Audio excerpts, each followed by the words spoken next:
Um, you've worked across 16 African countries over the last decade.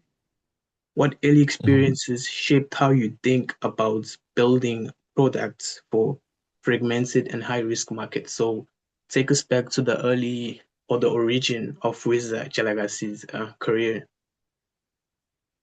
Yeah, so um, I started out um, really as a computer technician. I was helping people in Malawi and small businesses to install software, keep their computers up to date, install antivirus, things like those. That's kind of how I got started out. And some of those businesses had broadband internet access, which was pretty rare at the time. So I had a chance to be online a lot as a result of being at their offices. And during that time, being exposed to the internet, I took the opportunity to sort of teach myself a little bit about how to develop websites. I had already been writing code since I was much younger. This is in my, I would say, mid-teens. I think 16 through 18. But I'd already been writing code since I was like 10. So I was trying to learn how to really like write software for the web, and that would be like the genesis of my philosophy for developing for Africa. So I did that for some time. Eventually, Malawi got broadband internet and GPRS on mobile, so I was able to get pretty much 24/7 internet access at home. Uh, there was a time where the telco, when you activate your phone for internet for the first time on what was GPRS back then, they would give you a month of free internet. So I just used to buy new SIM cards every month for a while until they stopped that promotion, and otherwise it was pretty expensive. But anyway, after that, I had access and I learned some of the tools like Adobe Dreamweaver, writing PHP and HTML, so on and so forth. And then I started building Malawi's first mobile music download website. This was all before the age of streaming and everything. So local artists would approach me to have their music uploaded on the website, and I would do that for them, and then people would download it for free. And that was my first product that had like a large user base. We had like 45,000 unique monthly visitors, I think, at our peak. So you start to realize then that like different audiences adopt products differently, and you need to really localize the experience, which has been like a cornerstone of how I think about product development in the technology space today. And those preferences, those localization parameters, if I can call them that, they vary a lot, right? So for example, an obvious one is language, right? If you try to launch an app in Tanzania, but that app is not in Kiswahili, it's not going to work, for example. Or if you try to launch an e-commerce brand in Kenya, but you don't have M-Pesa, that's not going to work, for example. Right. So there's different ways in which these uh, realities about different geographies interact with product. And yeah, man, like if we're going to each and every one for each and every country, we'll not have time to talk about anything else. But I think that's the underlying principle. Because I saw in your blog post on your website, you actually mentioned about raising capital at one of your earliest ventures. So was that the Yeah. moment where you raised capital for that specific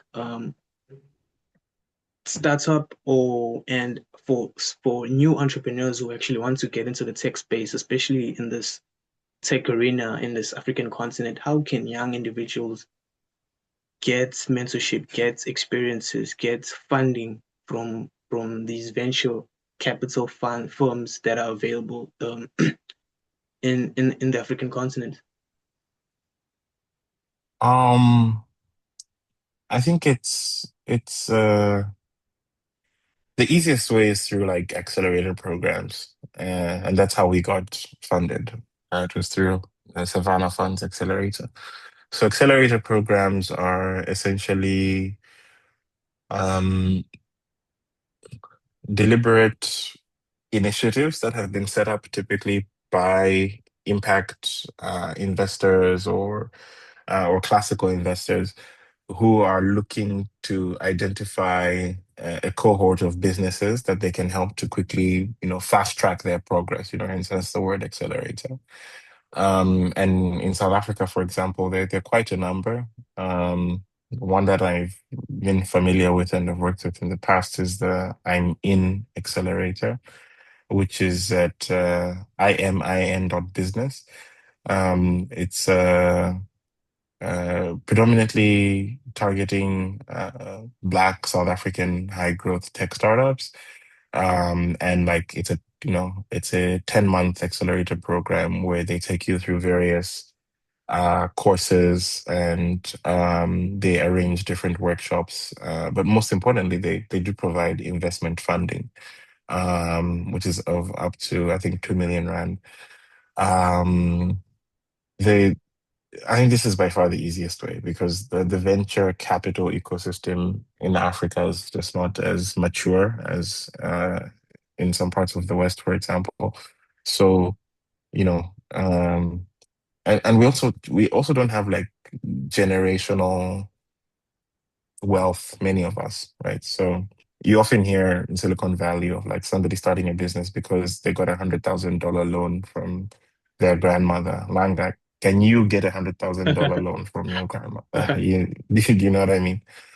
Right. So things like those they impact, but I think accelerators are usually the best place for serious startups to start. But I will caveat that by saying some of the accelerators do have terms that can, set up the business for failure. So, for example, um,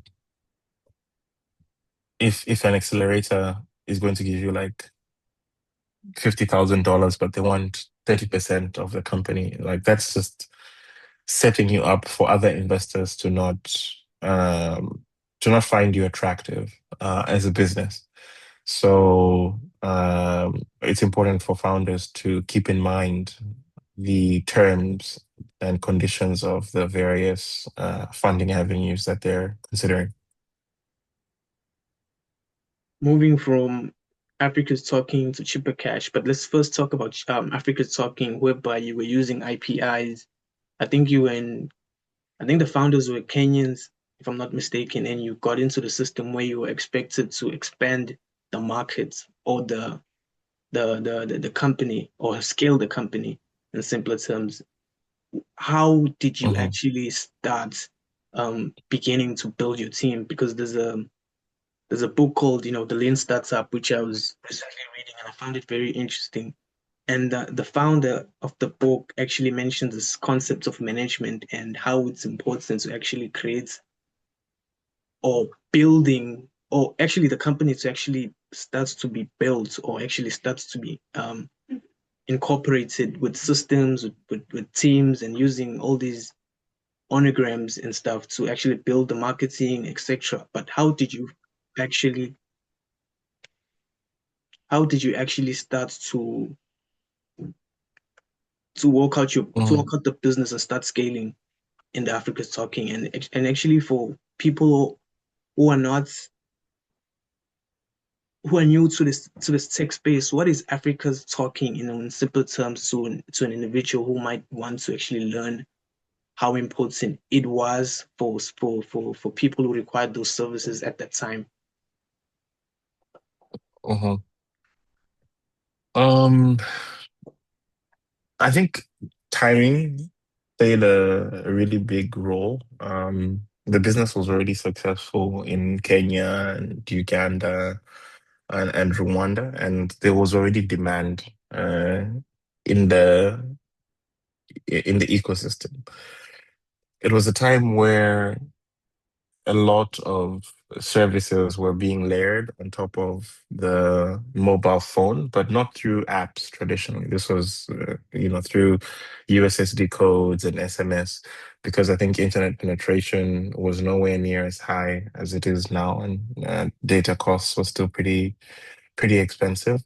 So this was a time where people were, doing the services like dial *123# to access, like, some content, etc. And there was a big audience for that. So there was natural demand. What we did was we just entered the market and we approached the regulator and said, hey, we want to do this type of thing. The first country I did that was Malawi, where I'm originally from. And at the time in Malawi, there was actually no framework, no regulatory framework. So they're like, okay, we understand what you're trying to do, but like there's no license for this. We can't give you a license for this because there's no framework to regulate this. But what we can say is go and get started. We give you no objection to get started, and then we'll eventually review when the licensing framework has been developed, and then you can come and apply. So that's how we got started, and that's where a lot of the friction was. But once we got started, um, the important thing for us was just to raise awareness, just to raise. It's difficult to do marketing in a traditional sense. So I'm not going around like Google ads or Facebook ads or things like those. Those are not things that we're going to drive usage because we're selling a technical product, right? And for your audience, the context of that, we were building tools that allow software developers to connect to telecoms infrastructure. So if you want to have your app or system send SMS, receive SMS, make phone calls, etc., you would need something like an Africa's Talking in between you and like a Vodacom, for example, right? So we went on our marketing journey through working with developers and training developers. So we'd have a lot of hackathons, workshops, and showing developers how to build on top of our APIs. Now, we did that a lot. Like, every month we would have several events in universities, in the technology hubs.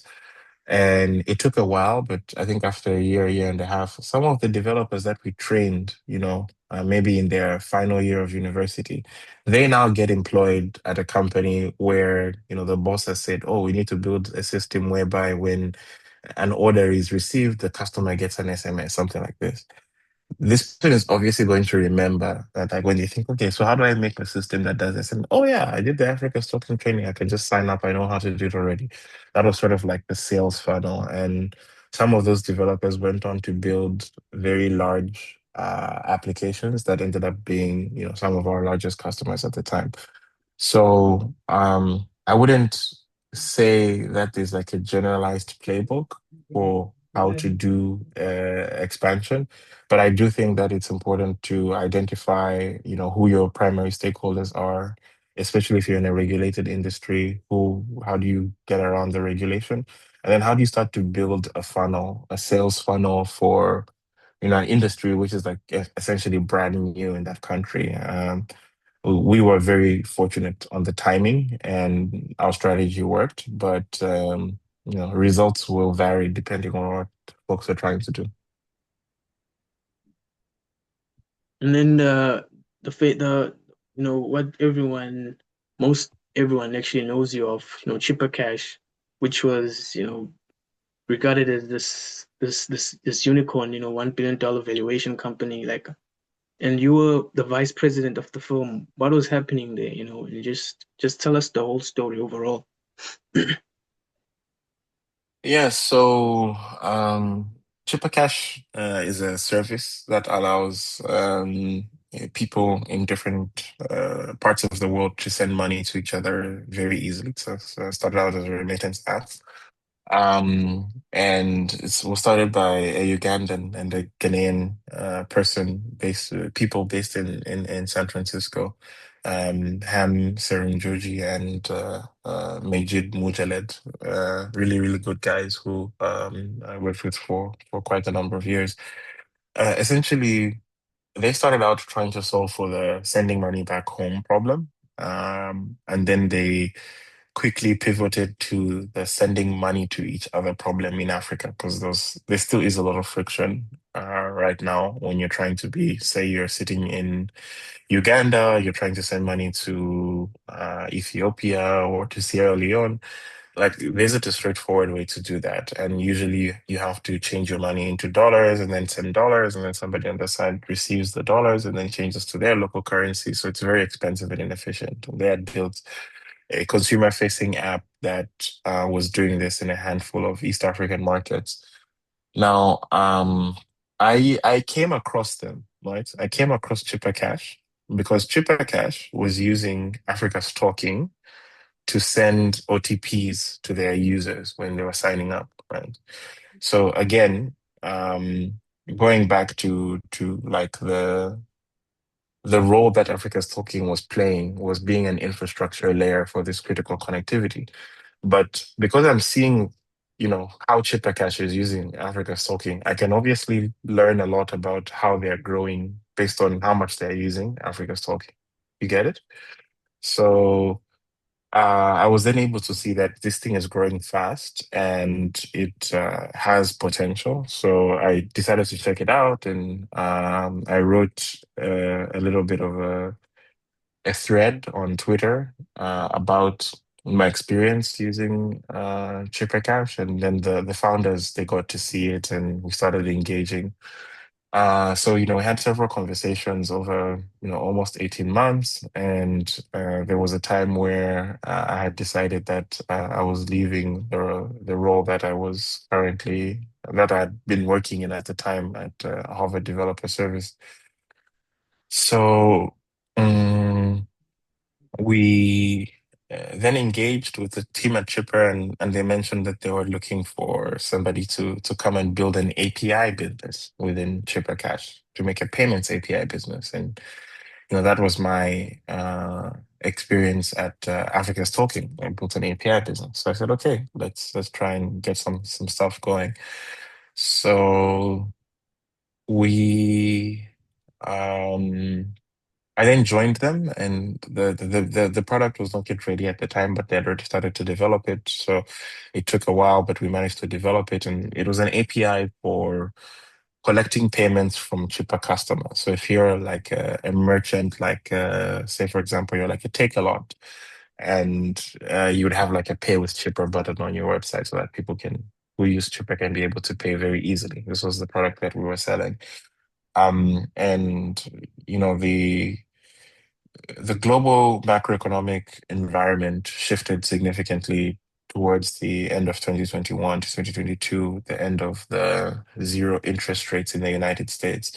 And this changed a lot of the perspectives of emerging markets investors who previously they were saying, just keep growing, you figure out monetization, revenue, things like that later. This was something like, no, let's slow down the growth. Let's figure out how to make these businesses sustainable. And this was something which really happened all over the world. And the consequences are still being felt to this day. But I think Chipper has managed to remain sustainable over the last few years. They have a decent consumer base in a handful of African countries. And my product ended up, eventually launching. We launched first with an integration with Twitter for Twitter Tips, which is the tipping platform on top of Twitter that's still there today. Then there's some merchants that are in the mobile game space who see a lot of volume collection on Chipper.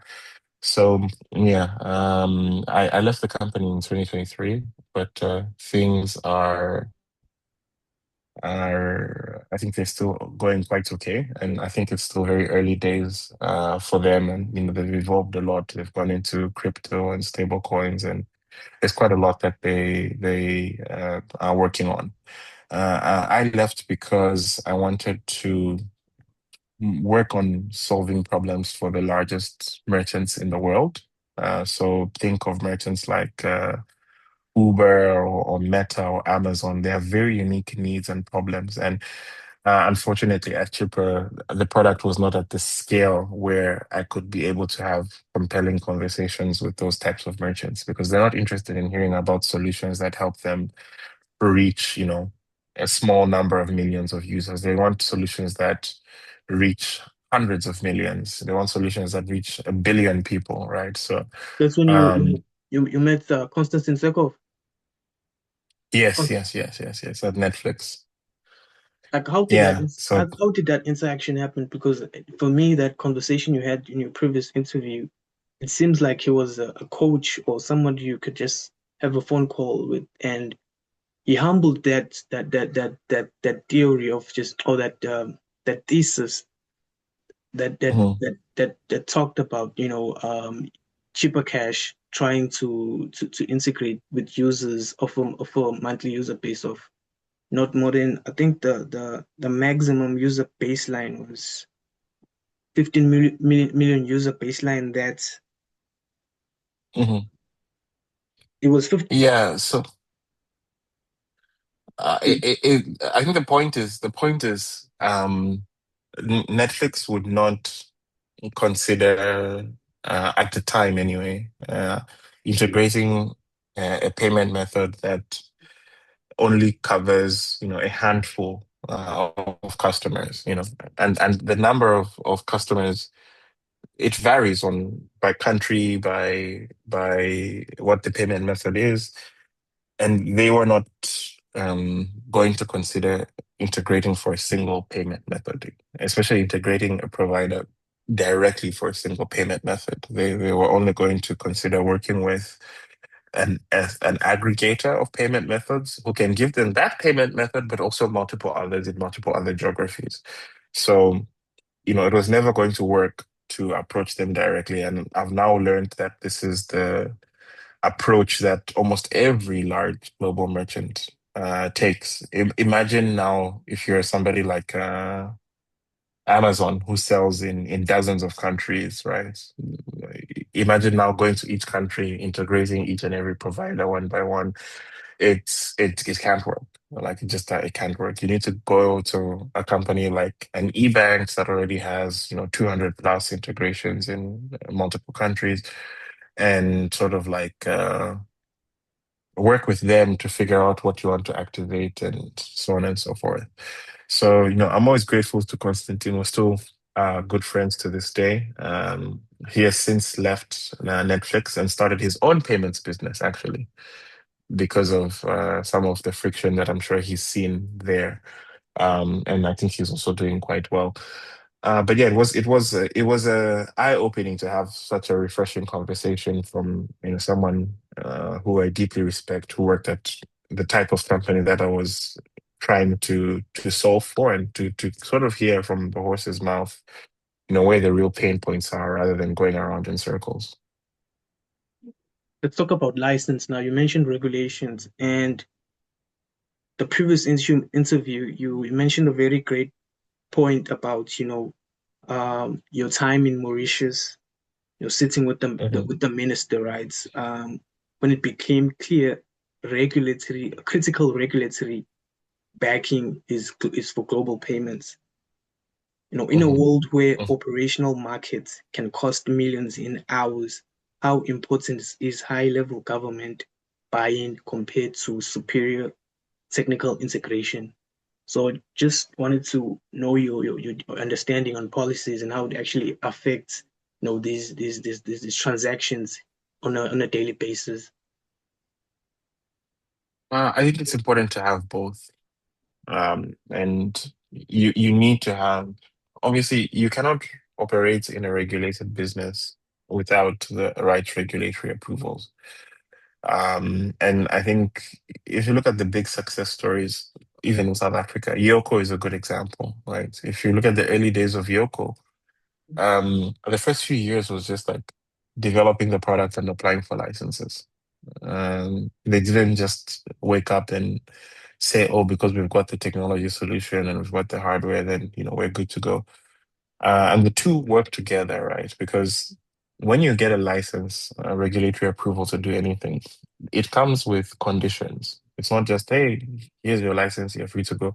It's like having a driver's license. It doesn't mean that you can then drive at 200 kilometers per hour on every road, right? There's still systems and balances in place to ensure that that license is not abused, right? So the licensing provides the governance framework and defines the rules of the game for everybody. Try to imagine a scenario of a soccer tournament. The tournament has rules, but now the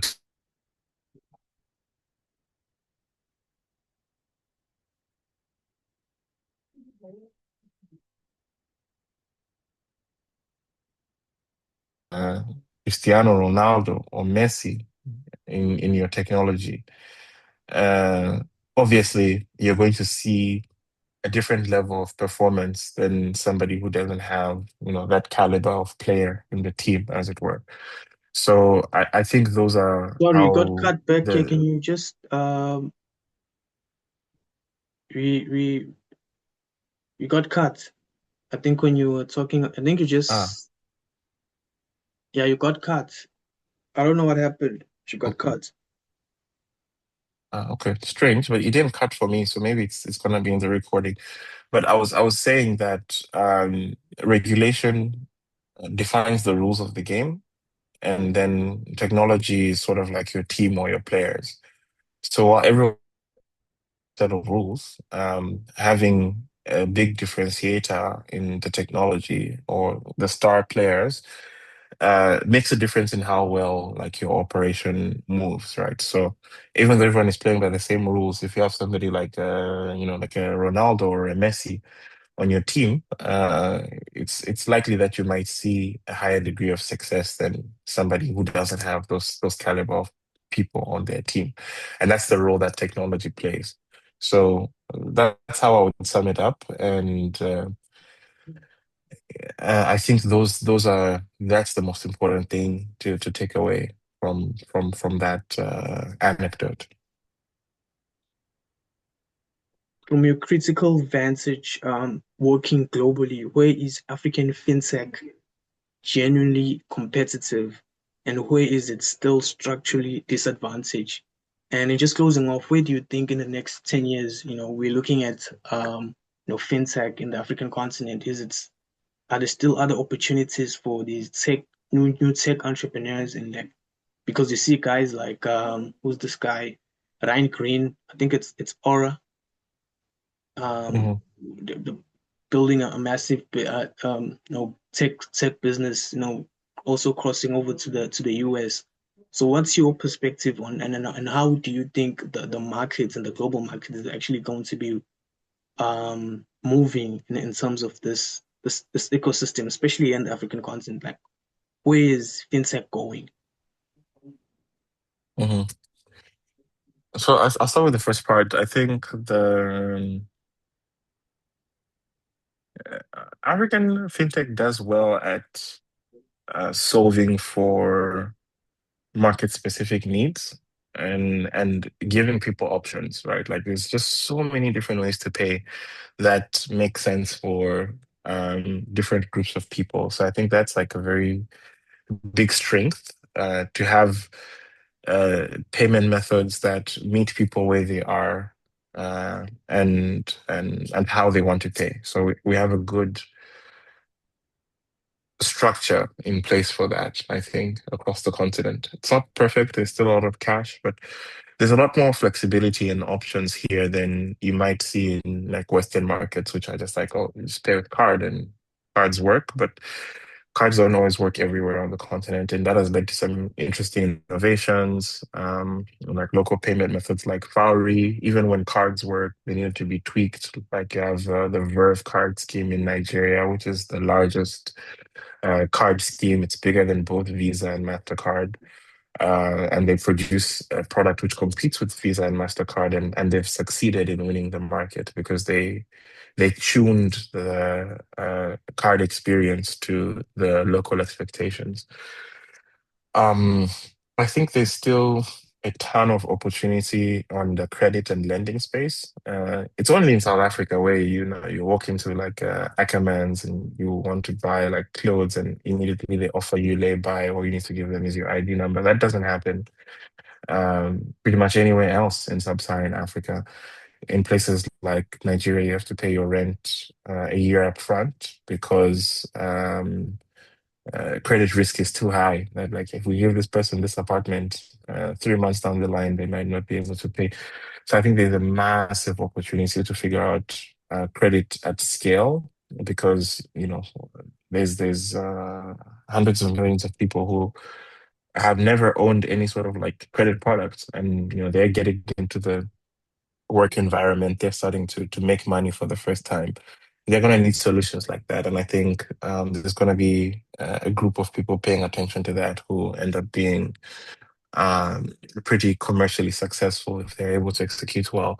And then there's all these other like embedded finance products that you can layer on top of, a healthy credit profile. And I think the digital banks are doing a great job of that. Like, Capitec in South Africa, and that's not a classical digital bank, is digital first, right? They have an onboarding, you just sign up with your ID number, and then they start to build a profile around you, and then they start to offer you your first credit card. Kuda Bank in Nigeria is also doing something similar.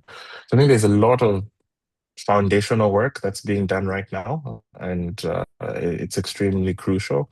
And then that's what's going to unlock, what the next generation of fintech products look like. I'm also personally very excited about stable coins. So, I think the initial Bitcoin, Ethereum speculative trading wave has come and gone, but like stable coins provide a real potential avenue for people to reduce the cost of cross-border remittances. And this is something that I've also written extensively about in my own publications. But if we have a stable coin, for example, for South African Rand, which exists today, and then tomorrow we have one for Malawi Kwacha, then you can easily trade Malawi Kwacha and South African Rand, perhaps without needing to change to the dollar, which is often the case in some business scenarios. So I think there's going to be a lot of integration that comes in as a result of this technology. And I think it's going to unlock much more. Uh, I don't want to use the word opportunity because I think the opportunity has been there for some time, but it's just about what are the technical means to actually capture that, right? And I You think think that's why the that's dollar's going to dying, play out. and do you think that's why the dollar's dying, and that's why there's now what you call Trump coin, and now they're trying to find more Well, ways.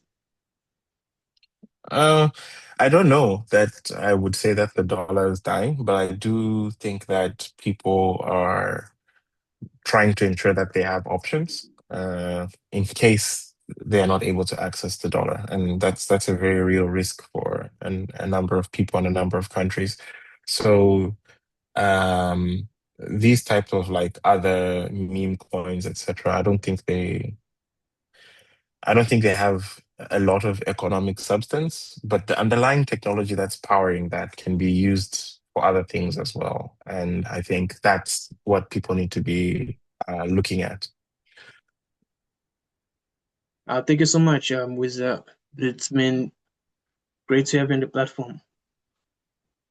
Thank you so much for inviting me, and yeah, looking forward to hearing this once it's out.